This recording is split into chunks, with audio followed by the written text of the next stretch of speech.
Welcome to another round of Drawing Board or Miro Board. Today, we talk brainstorms with UX designer Brian. Let's go. First question. You thought you'd see everyone's idea in the team brainstorm, but you've got a grand total of 1.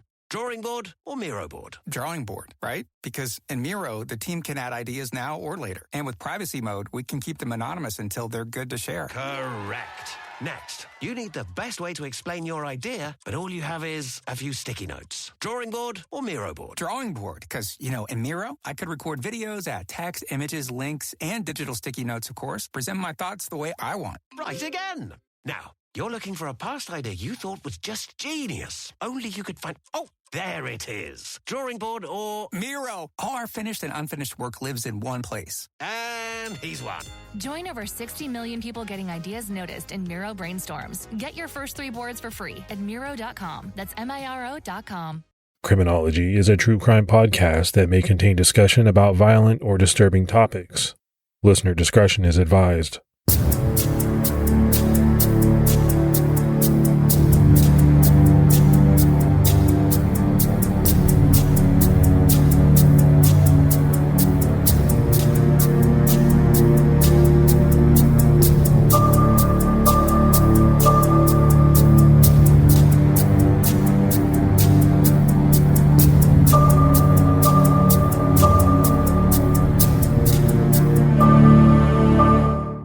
Everyone, and welcome to episode 60 of the Criminology podcast. I'm Mike Ferguson. And this is Mike Morford. So, Morf, we are into May. The weather's turning. I've been mowing my grass a bunch. That is great news. What it also means is that we're getting really close to CrimeCon. We're less than a month away at this point, and there's still time for those of you that have made the decision that you're going to go to CrimeCon, kind of last minute maybe, but that's fine. There's still rooms out there. Make sure if you're buying your badge on the CrimeCon website that you use our promo code, Criminology19. That'll save you 10%. I don't know about you, more, but I'm really looking forward to it. Yeah, I am too. And I just found out that our friend Paul Holes is going to be the host this year of the whole event. So maybe we can con him into buying us some drinks.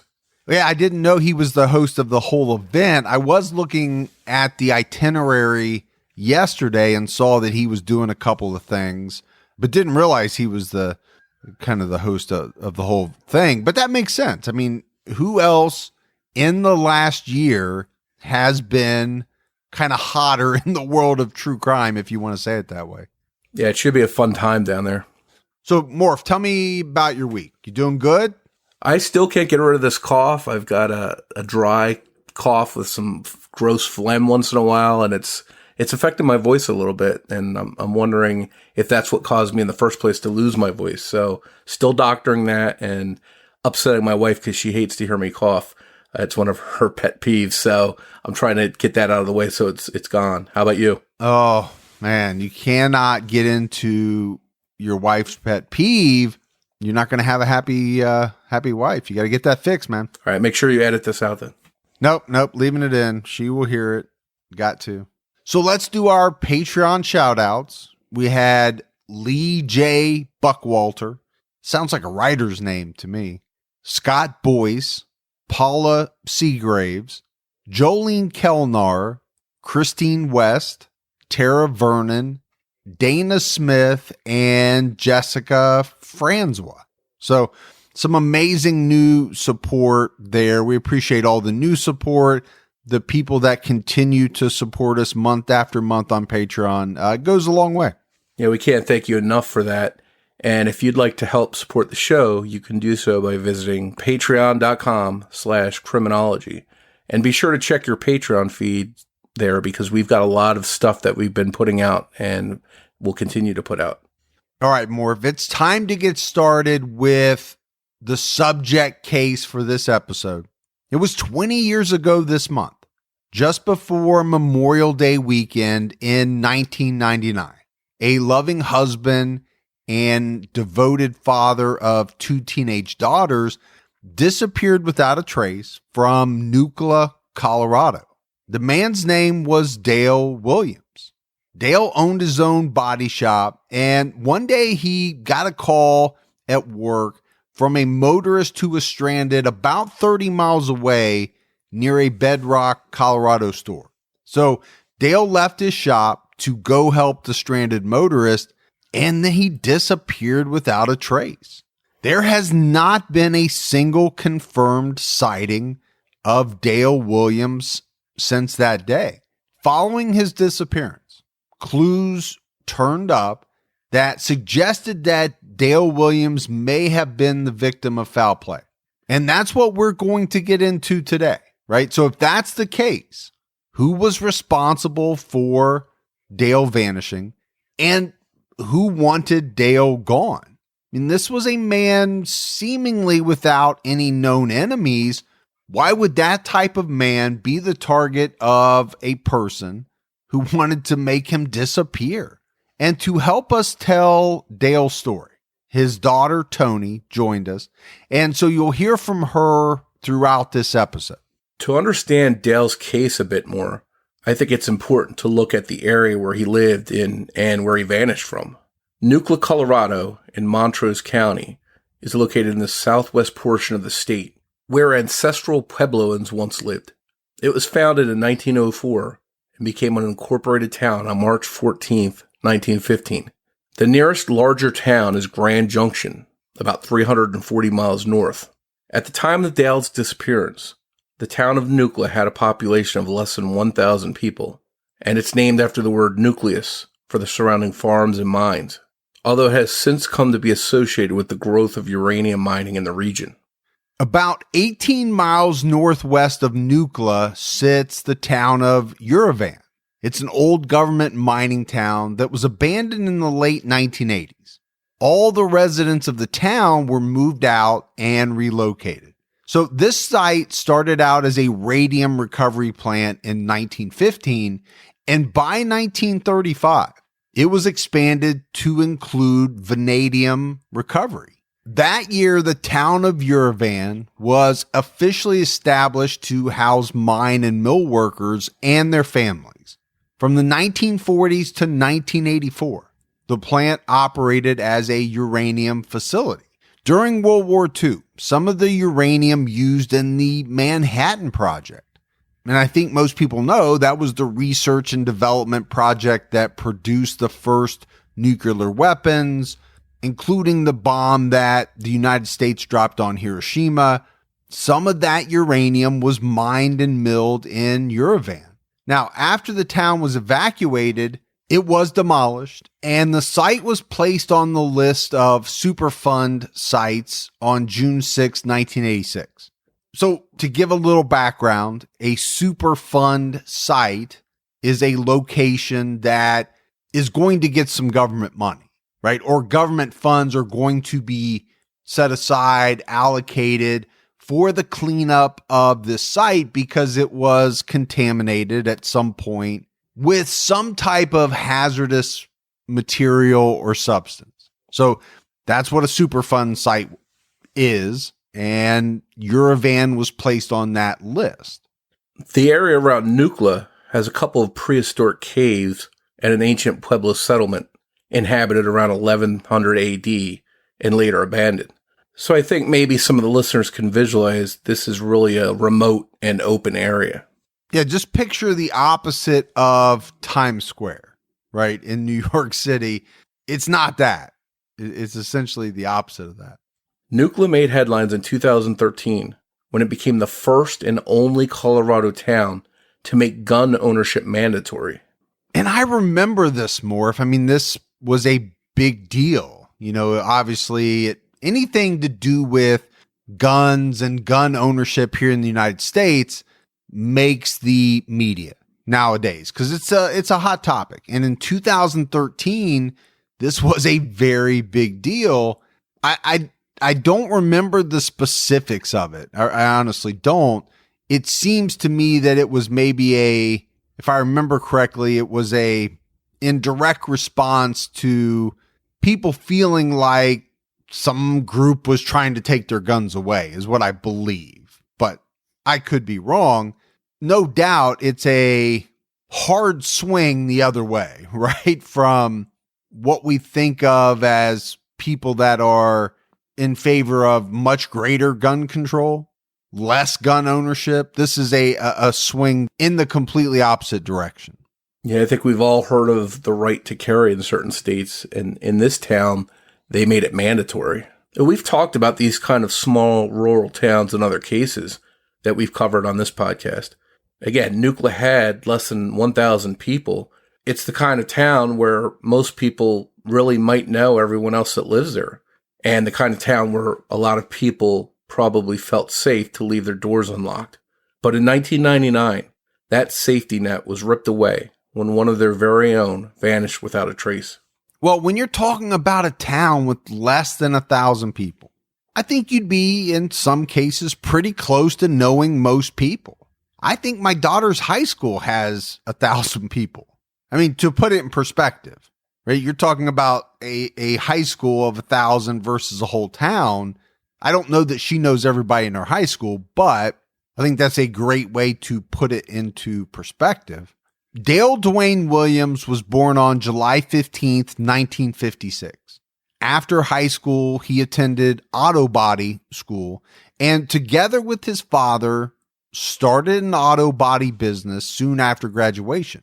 Dale and his wife, Diana, had 2 daughters, Tonee and Sarah, and the family resided in Nucla. He loved his family. He was very devoted to them. Dale owned Pro Body Shop, located at 584 Main Street in Nucla, and Diana ran a local video store called Showtime Movie Rentals. Sadly, Morf, there are people listening to this podcast right now that have never physically rented a movie in their life. Unless they streamed it or downloaded it. Well, and that's what I mean, physically. The days of Blockbuster walking into a video store and picking out your movie and hoping they have a copy of it available, those days are long gone. And I don't know if that makes me feel old. I don't know if that makes me feel nostalgic. And I don't know if I should feel either, because what we have now is so amazing if you think about it. You know, if you and I get talking about a movie, 10 minutes after that conversation is over, I can probably find it on one of the streaming services and start watching it. I don't need to get in my truck and head down to a shop and browse through aisles and aisles to find that movie and hopefully find that movie. But there is something nostalgic, right, about Blockbuster and Showtime and some of these video stores. It's really a different era if you think about it. There's no doubt that in 1999, when Dale went missing, that video stores were at the height of their popularity. Besides that, the couple also installed windshields commercially. So, I mean, you got to take a look at this family. You know, father's running an auto body shop.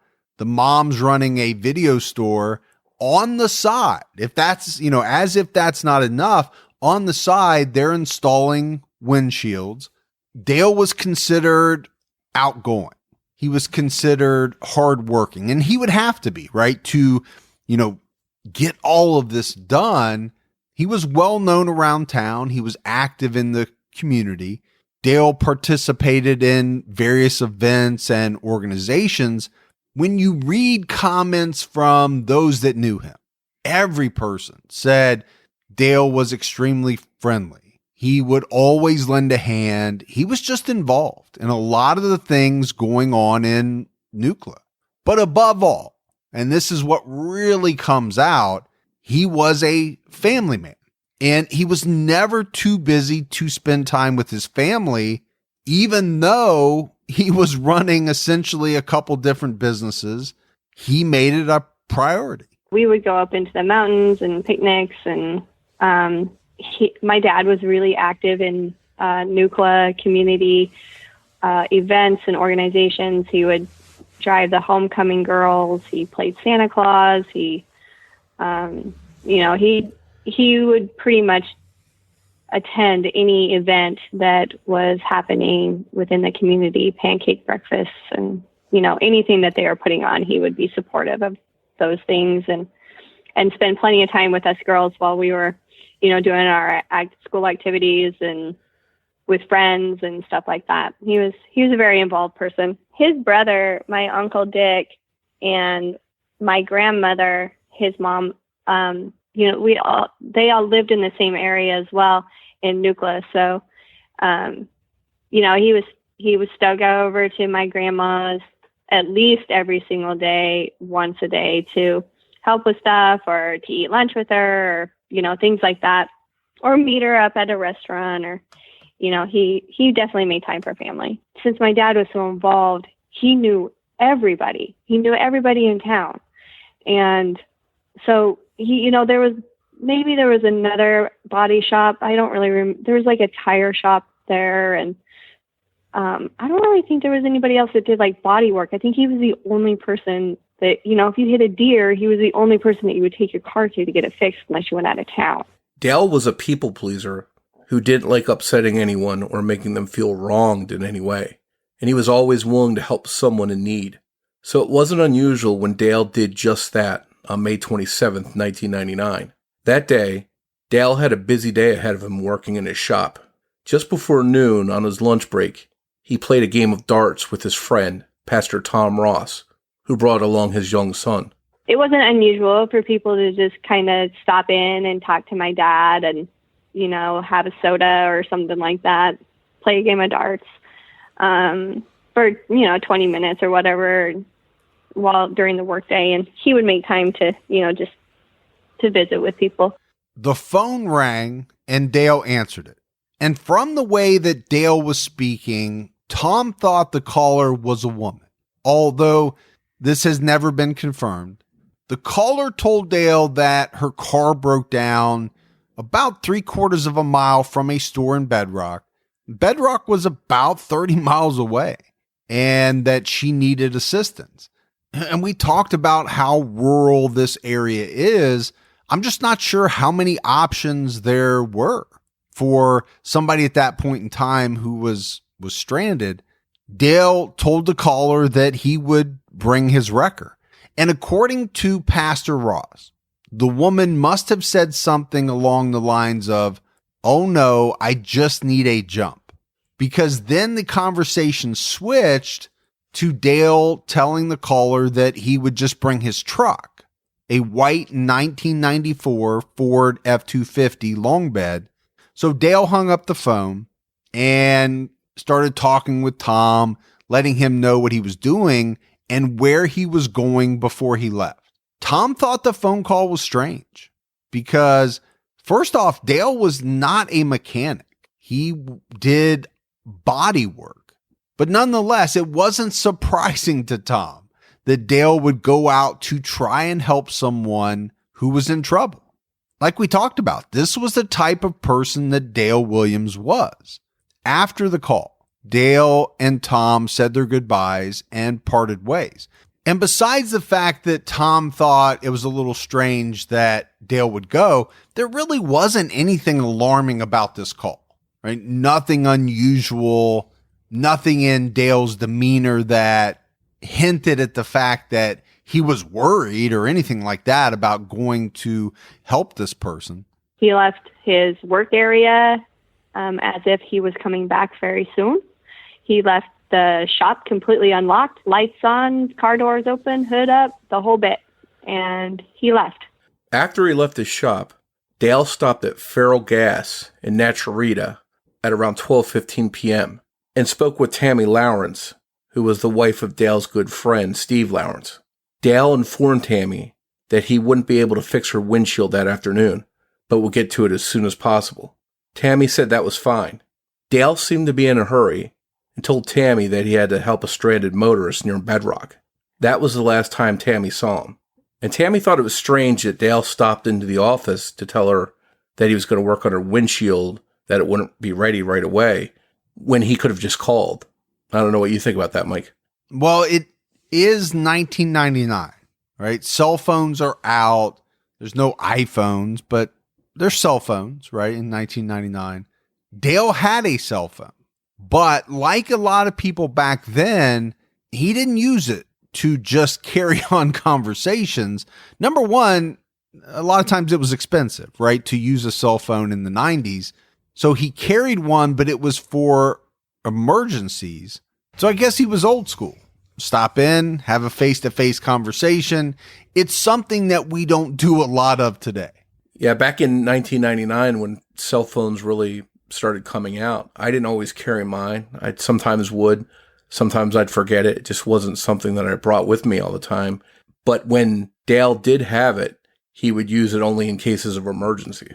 And we're going to hear a little bit about the cell phone reception throughout that area a little bit later in the episode. It was spotty at best back then. Tonee believes that it's possible that her dad didn't go to Feral Gas just to let Tammy know when he'd be fixing her windshield, and that Dale may have had an ulterior motive. Now that I'm, reflecting on these things, I kind of think that he may have been looking for Steve to go with him. Like maybe he felt uneasy about something or something like that. Because I agree with Tammy. I think that that's really weird that he would just stop by and say, hey, I'll get to your windshield later. Later that evening, Dale didn't return home for dinner. Now, Diana didn't worry at first because she assumed that he was working late at the shop, but she called over there a couple of times and Dale never answered. So eventually she went to bed around 10 p.m. She woke up a couple of times throughout the night to find that Dale was still not home. When Diana got up the next morning at dawn, then she was really surprised to find out that Dale never made it home the night before. And that's when she really got worried. She jumped into her car and drove to Dale's body shop. When she first arrived, she noticed that the door was unlocked.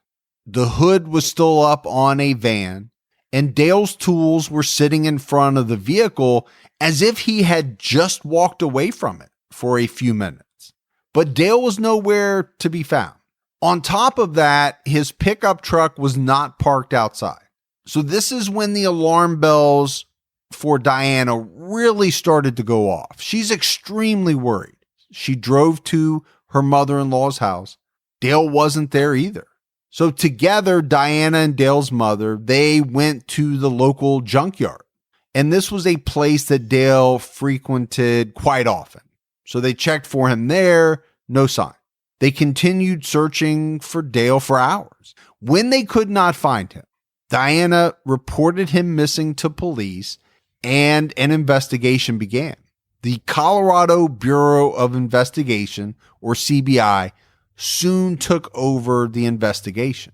Diana told police that Dale wasn't the type of person to just leave home and not return.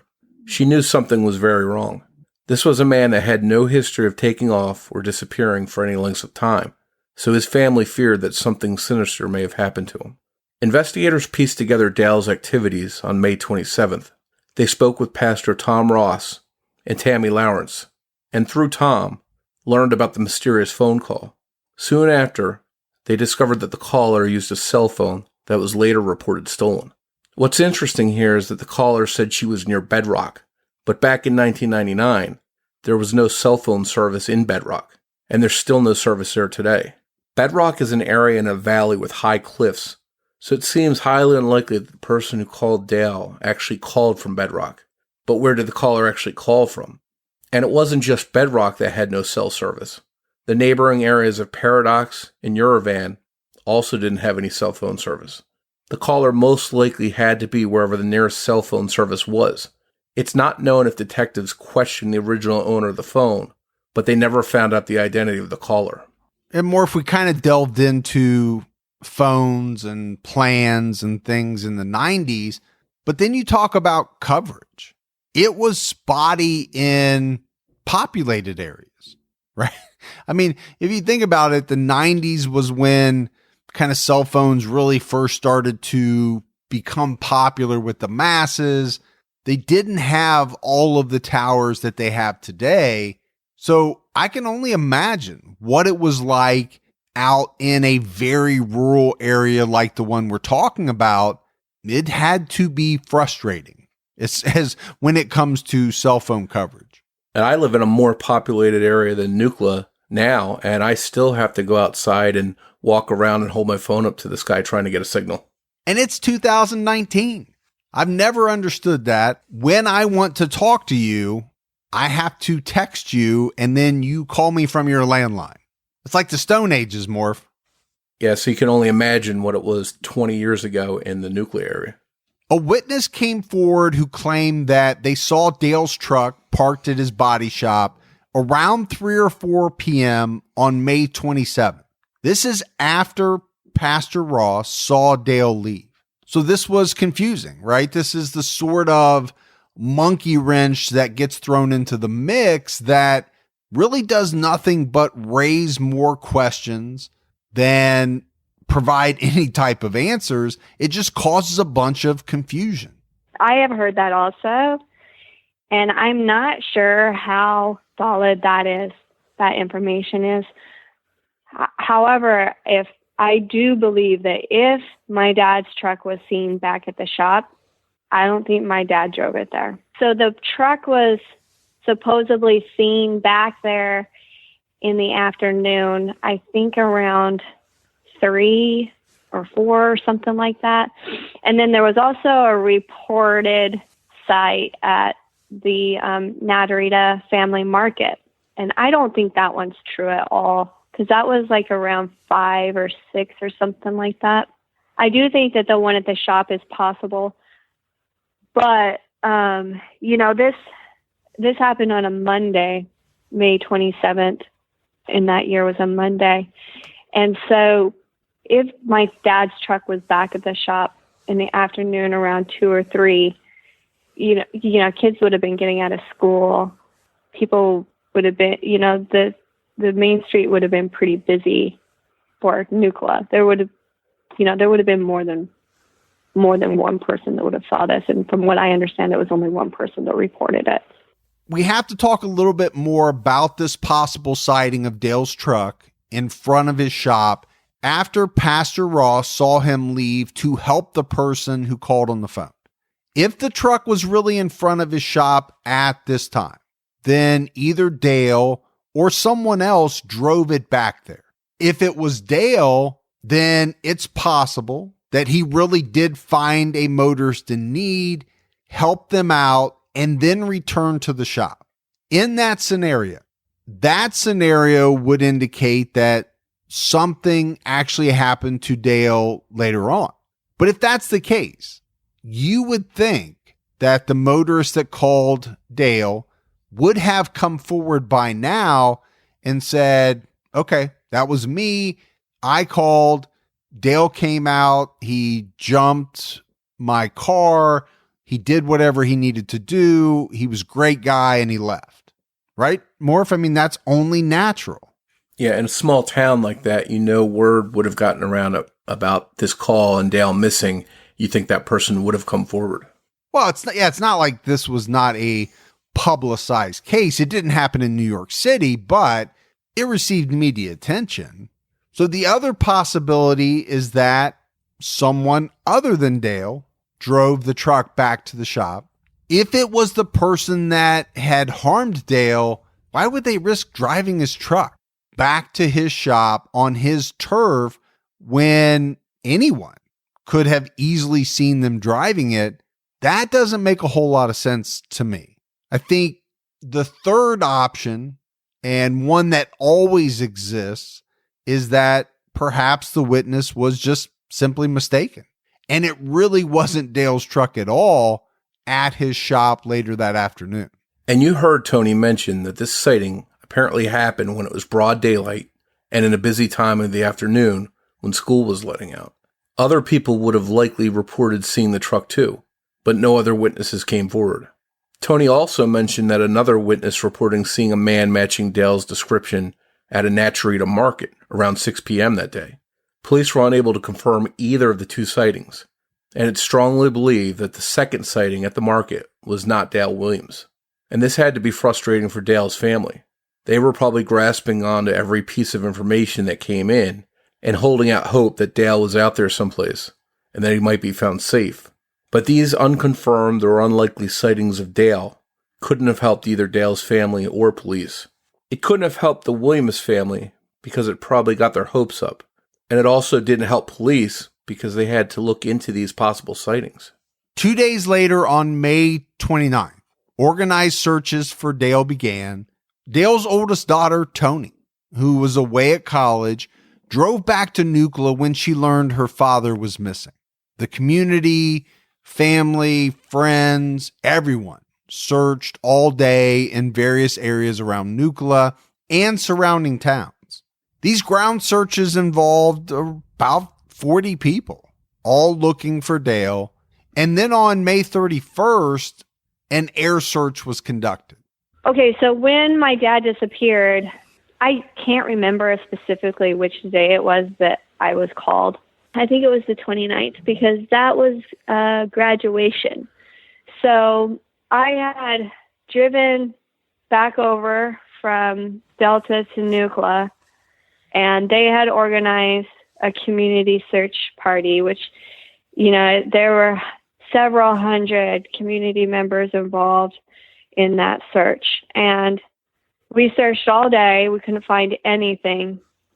People from my dad and mom's, the church that they went to every now and then. So these were really good community members that were, in those sensitive areas, I guess. And they didn't see anything. They couldn't find nothing. Dale's friends and family created flyers. They posted them around town. Diana put flyers up in the local post office. So although she was extremely worried, Diana was being very proactive, right? And it makes sense. She wanted to get the word out about Dale. She definitely wanted to get out his photo. So these flyers were a great idea. But just 2 days after she started putting them up, Diana noticed that the flyers were gone. So she put more up. When she returned again, she found that the flyers had been taken down. And in her mind, she knew someone was deliberately taking down her flyers. And so she reported it to the CBI. And you have to wonder, who in the world would do such a thing? Why would someone deliberately take these flyers down, possibly hurting the chance of Dale being found? And amazingly, investigators did not mess around. They put up a camera at the post office and sure enough, caught the person taking the flyers down on camera. And it didn't take long for police using that camera footage to identify the person who was ripping down the flyers. But when police and Dale's family learned who that person was, it was a real curveball for everyone. The person on the video was an ex-friend of Dale and Diana's. About a year prior to Dale's disappearance, Dale and Diana helped the ex-friend's wife relocate out of Colorado, and they didn't tell the ex-friend of her location because he had reportedly been abusing her. A few weeks later, someone broke into Dale's shop. Pictures of Dale and Diana and the ex-friend and his wife were torn up and left at the scene. Several .22 caliber bullets were scattered on the shop floor. The only thing missing from the shop was Dale's gun. 2 weeks after the break-in, someone put the gun in the video drop box at Diana's video store. It's not known if fingerprints were recovered from the gun. So, very creepy. Obviously, I think we can surmise, Morf, that this ex-friend of the couple didn't take them helping out his ex-wife very well. He didn't like it. He didn't like the fact that they helped her relocate out of Colorado. Now, we don't know for sure that this is the person that broke into Dale's shop, tore up the pictures, stole the gun, and then later put it into the video drop box at Diana's store. But it's hard not to come to that conclusion under the circumstances we've talked about.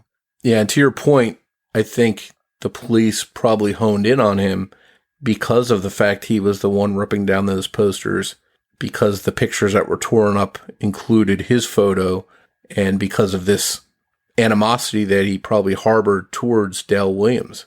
And because of that, they took a really close look at this guy. They questioned him about the missing poster flyers, but he never gave a real reason for tearing them down, and he stopped doing it. They also questioned him over Dale's disappearance and the break-in, and he denied any involvement in either case. And the details of this person are kind of murky. We really don't know if this ex-friend of Dale's remains a person of interest in his disappearance. But you have to think about this entire incident and how shocking it must have been for Dale's family. Here's someone that you once considered probably a pretty good friend taking down flyers that are helping to find a missing Dale Williams. Couple that with the break-in at Dale's shop, the torn up photos. And like you said, Morf, this guy had to be at the top of the suspect list for police. But it sounds like they talked to him. And obviously we know they didn't garner information or have any strong evidence to move forward on, or we'd be talking about that. It wasn't until about 5 weeks after Dale Williams went missing that there would be a major break in the search for him. On July 4th, a family who was swimming and fishing in a local swimming hole made a startling discovery when they found a truck submerged in 13 feet of water. That truck turned out to be Dale Williams' missing pickup truck. In that area, it's in a confluence where the two rivers meet, and it's a local swimming hole. The truck was under 13 feet of water, and a good amount of that was silt, of course, but only locals really knew about that swimming hole.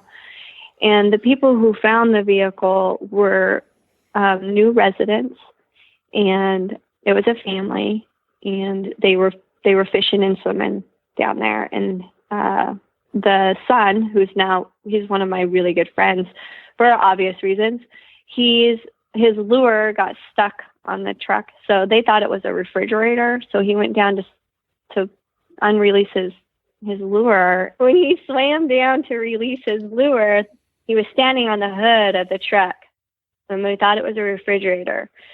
So he figured out that it was a vehicle, and he was able to go get his arm into there to the window, and he pulled out the dash cover, which had a Pro Body Shop embroidered on it. And then that's when they went and called the police. He was trying to get the registration out, but he wasn't able to get in there and get it. It was after this family discovered the submerged truck that they contacted the Montrose County Sheriff's Office. And like you said, Morf, the truck was found submerged under 13 feet of water, but there was no body inside it. The vehicle was in an upright position, but filled inside with mud and sand up to the dashboard. And there was a whole bunch of agencies involved in removing this vehicle: the Montrose County Sheriff's Office, the Colorado State Patrol. There was a dive team involved, but they got it out. It took them about an hour to remove Dale's truck from the river, and it took them about another hour to dig out all the sand and mud from the cat. The vehicle remained at the scene for several hours while police investigated. Then it was towed off and held in evidence. So when this truck was first found, police considered the possibility that Dale may have had an accident and crashed the truck into the river, but that was unlikely, right? Where the truck was found was not along a curve in the road. It really wasn't along any type of area that might easily lead to Dale driving the truck into the water. The Montrose County undersheriff said at the time, someone would have had to make a fairly sharp and abrupt turn for the vehicle to be put into the river. It's suspicious in nature, but doesn't necessarily mean that a crime has been committed. Even if we were able to prove the pickup was deliberately driven into the river, we still would not know if Dale Williams drove it into the river. So it's hard to speculate, this guy said. We can't rule out foul play, but we can't find anything to confirm foul play. But this was a big break, and the details about the truck and how it was found alarmed both investigators and Dale's family. That was pretty devastating. And a lot of it was because of the way that they found the truck. the physical attributes of the vehicle, the way it was driven in, were not how my father would typically drive that truck. For instance, one of the windows was rolled down just a portion, and my dad didn't do that. It was either all the way up or all the way down. He was one of those guys that enjoyed the fresh air more than an air conditioning air. It was turned into the river at a very sharp angle, I think with the wheel turning to the left. And it was put into low gear, so it would crawl and it was a 4-wheel drive vehicle. So whoever drove it into the river had it in low gear in 4-wheel drive. So it just kind of drove itself at a very slow rate. The window was rolled down, just enough to maybe get somebody's arm in there to kind of steer it in. And the ignition was on, the headlights were on, and the windshield wipers were on. The only thing that was missing from Dale's pickup truck was his toolbox, and that led to even more questions and yielded more clues.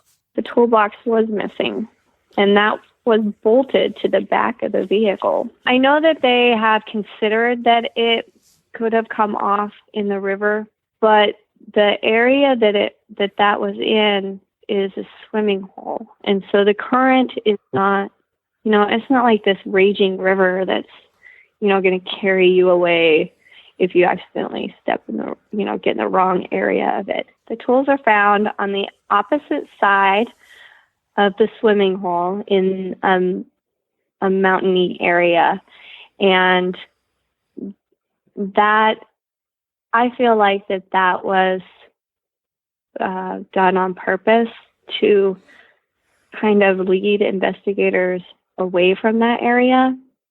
And, it's just too weird that all of these tools were scattered throughout this area that's completely the opposite direction of where the truck was found. And they were scattered. They're like randomly throughout. Like somebody just started throwing tools out their window as they're driving down the road, up in that area. And they're still finding stuff that belonged to my dad that people will turn in. And most of my dad's good tools had his initials engraved on it. So that's how they've been identifying him as my dad's. If robbery was a motive in Dale's disappearance, you would think that his tools might have been of some value and not discarded along the road. But Tonee explains why that may not have been the case. Maybe certain ones, but my dad was kind of the guy that he would go to a auction like in Grand Junction that he knew there was going to be a bunch of tools at, and he would just buy a lot of it and then bring it home and sort through what he didn't want, what he wanted. And he'd put some in his toolbox and put the others in his shop. Some of them would get thrown away. But, once he died, my mom gave us, some stuff. She had given my brother-in-law and my husband a toolbox filled with tools. And when we moved from Denver to Georgia, we had so many tools that were just like the same size of wrench after the same size of wrench. So we'd have, 5 to 12 wrenches of the same size. And that's just my dad. He would just go buy tools and keep them. We asked Tonee to tell us a little more about the location of where her dad's truck was found and how close it was to where he was heading when he got the call from the person asking for help. Where they found the truck is actually in an old mining government town called Yerevan. And it was shut down in the late 80s. The government shut it down and moved all the residents out. And Yerevan is pretty much ridden with mill tailings from uranium. So there's a lot of mines and stuff up there. Well, where that truck was found was on the outside of Yerevan. And there is a connecting dirt road between Yerevan and Bedrock that's not very well known. So supposedly where the caller was not far from the Bedrock store. And then that road, it's only like a couple miles from the entrance of that road, maybe 1 mile. And then you drive down this road a couple miles, and then there's that swimming hole right there. So, and that swimming hole is a good 20 minutes from Nucla. We don't think that the truck went into the river immediately. We think that somebody hit it somewhere for a little bit of time and then put it into the river a few weeks later, a week later, something like that. On land near the swimming hole, truck tracks were found in some mud. And this is where, I think timing, investigation, trying to figure out the timing of things gets interesting. What they figured out is that some cows had been moved through this area in the days leading up to the discovery of the truck, but there were no cow tracks in the mud. They could tell that the truck had, essentially wiped them out. It had also run over some cow droppings. So based on all of this, it's pretty likely that the truck was put into the river not too long before it was found by the family, right? If the cows just went through days earlier and the truck has run over some of the cow droppings, I think you can make that conclusion. It's not definite, but highly probable. The CBI continued their investigation into Dale's disappearance, but had little to go on, and they were tight-lipped with the information they had. About 5 years after he disappeared, Dale's case went cold. Police and Dale's family believed Dale was killed the day he disappeared or shortly after. Police actually declared him dead and called this a homicide investigation. Over the years, detectives have followed up on all leads they received, even ones that have taken them out of state.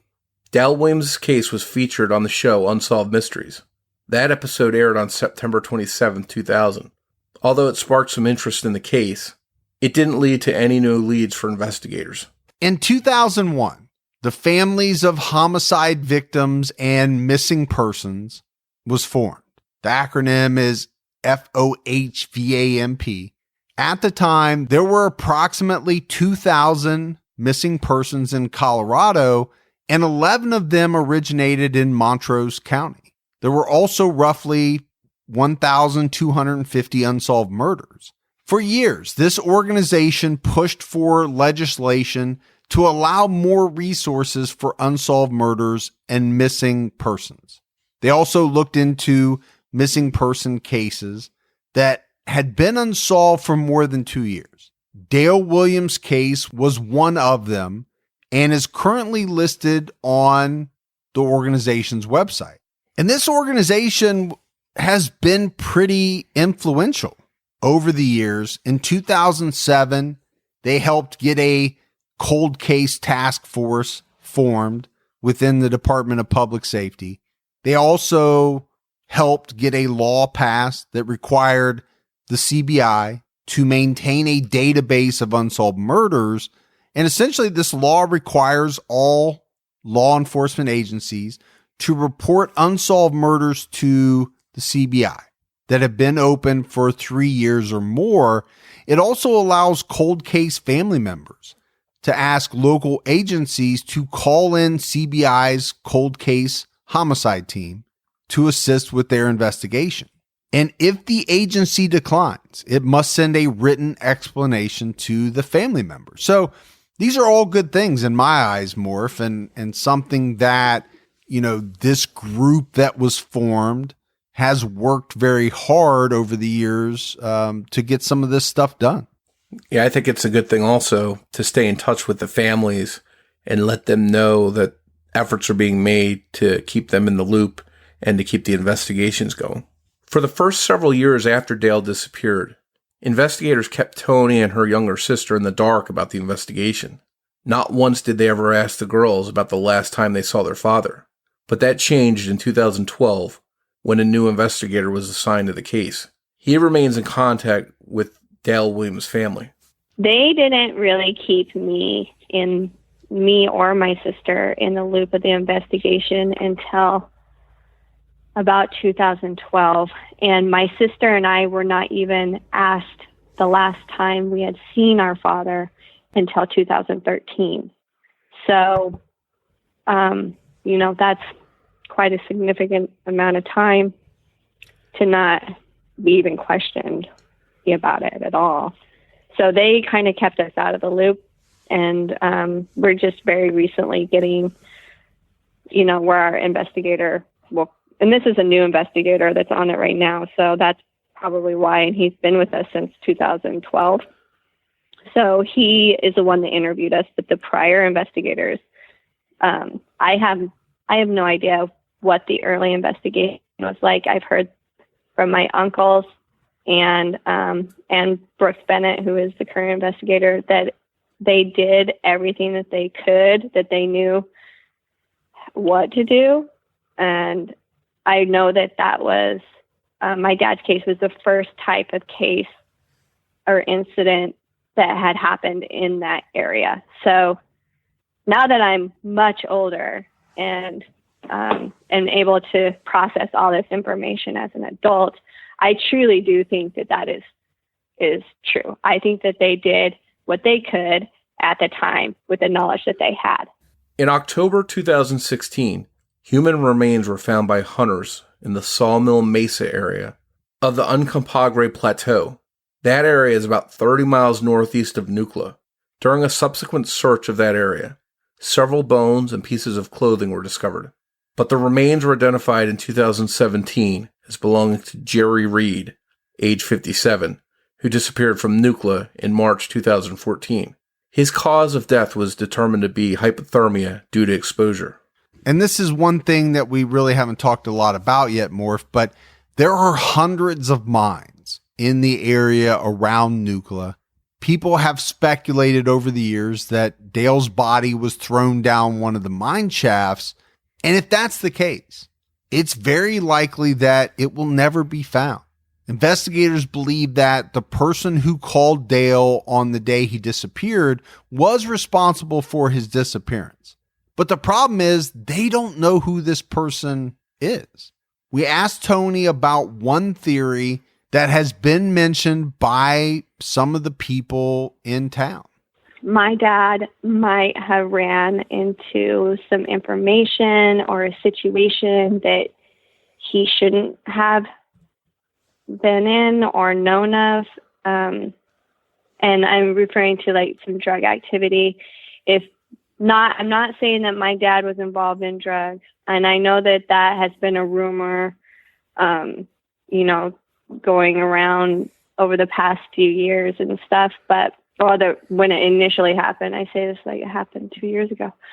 But, even when I was in school, people would tell me that, oh, your dad's running drugs. I'm like, really? Because this is a really small town. I think that somebody in my family would know that, if that was going on. Especially my uncle, my dad's brother, or my dad's best friend, Steve, he was always there. So I don't think that my dad was involved in drugs, but there were some of his friends that were very good friends at the time who had just started getting into the drug scene in 99, 2000. And, it might be very possible that my dad overheard some information that he wasn't supposed to. And I think that's tough, right? More for a surviving family member to hear that type of gossip, that type of stuff run through the town. Everything that we've talked about indicates that Dale was a great guy, hardworking family man, to then years later hear that, well, maybe he was into drugs, maybe he was doing this, maybe he was doing that. That would be tough to take, especially if there's no substance behind the rumors, which, as far as I know, there isn't. And we talk about all the times that police get bogged down with false tips and leads and rumors, and that kind of information seems like that could cause that to happen in this case. Yeah, I think especially if they're false, right? All it does is eat up the resources of the police and keep them from investigating things that are real. But at the same time, I think it sullies the memory of what appears to have been a really good man. And I think that's sad. I think that's sad for the family to hear that type of stuff if it's not grounded in any type of fact. We wanted to know if there's any possibility in Tonee's mind that her dad could have disappeared voluntarily. I think he was killed, and it's sad to say that, but I'm so positive that is what happened, that I don't even entertain when people, as nice as they are, and I really appreciate people reaching out to us and saying, hey, I saw a guy at so-and-so and blah, blah, blah, and he looked just like this Dale character, I don't even entertain stuff like that anymore. I don't pass it on to the investigators because they themselves have told me, we think your dad is dead. They've had him declared dead. That is what they think. They think it was a murder or a homicide. And that's what they think. So our investigator is very good, and I trust him 100%. And if that's what they think at this point in time, then I'm going to agree with it. And I agree with it anyway. I think I don't think he's alive. And I think for me, this goes back to us talking about Dale and him being a family man, making time for his family. Those type of people don't normally leave their family voluntarily. It just doesn't happen. I think about myself, Morf, I'm sure you would put yourself in that category. Having kids, your family becomes kind of everything. Now, not everybody feels that way, right? Not everybody's a family type of guy, or not every woman's a family type of woman. But if you are, the likelihood that you are just going to up and leave your family is very low. And I think based on everything we know about Dale and his character and his history, that you're absolutely right, that he wasn't the type of guy that would just abandon his family. Yeah, what we know just does not mesh with these rumors that, people have floated around. Diana Williams remarried and still lives in Nucla, as does Dale's brother. Tonee discussed the possibility that someone who had something to do with her dad's disappearance, or might have information about his case, might still be living in the Nucla area. I think there's several people that know, actually. I don't think that this was carried out by one individual. I think that there was a couple people involved probably, and I think what the biggest problem is that when my dad disappeared 20 years ago, he was 42. So many people have moved away from Nucla because it's just not a sustainable area to live in anymore. And people are dying. So they're just getting old, and it's sad to say, but if somebody doesn't come forward, then, whatever the information is that is being withheld, it could die with somebody because they're too scared, or they're afraid they're going to get in trouble, or, whatever the reason is, nobody's coming forward. And the lifts, it's so weird because lifts are just sealed down there, and I don't understand why. It's been 20 years, and, my mom still lives there. They bring her water bill or their water bill payments to my mom. She doesn't work full time for the video store anymore. So, these people see my mom every single day.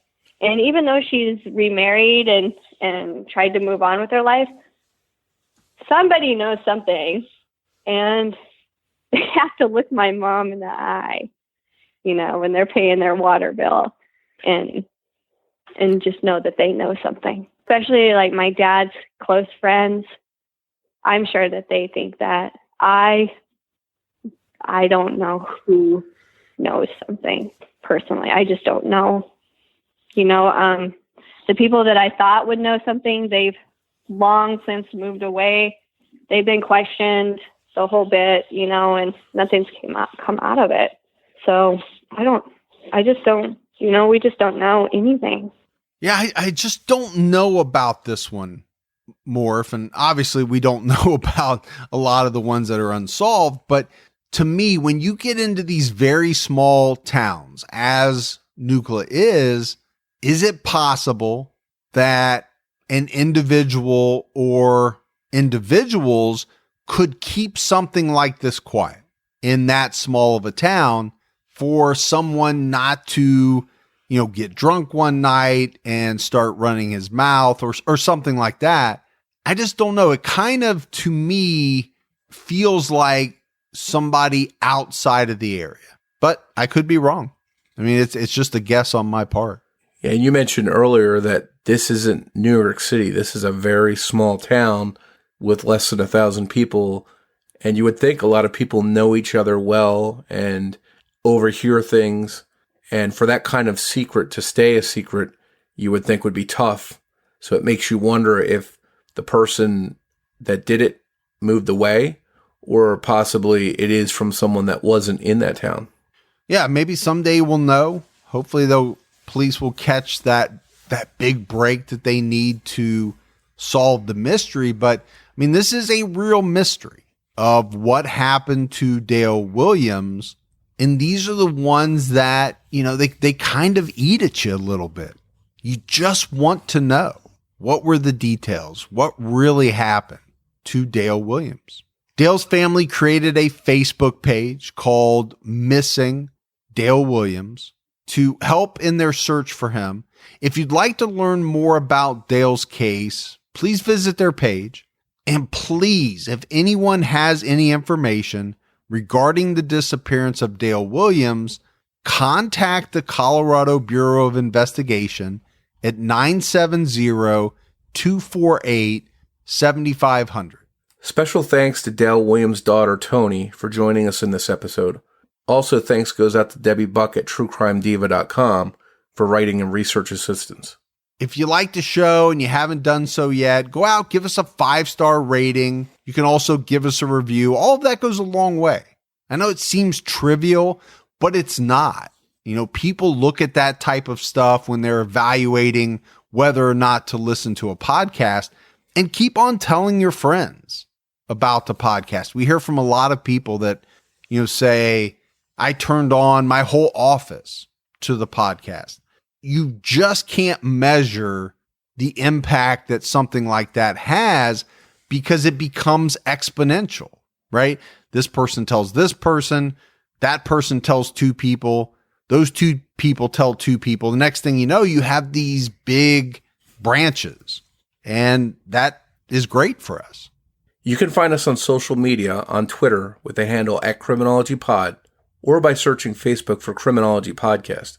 You can also join our discussion group on Facebook, which is Criminology Podcast Discussion and Fans.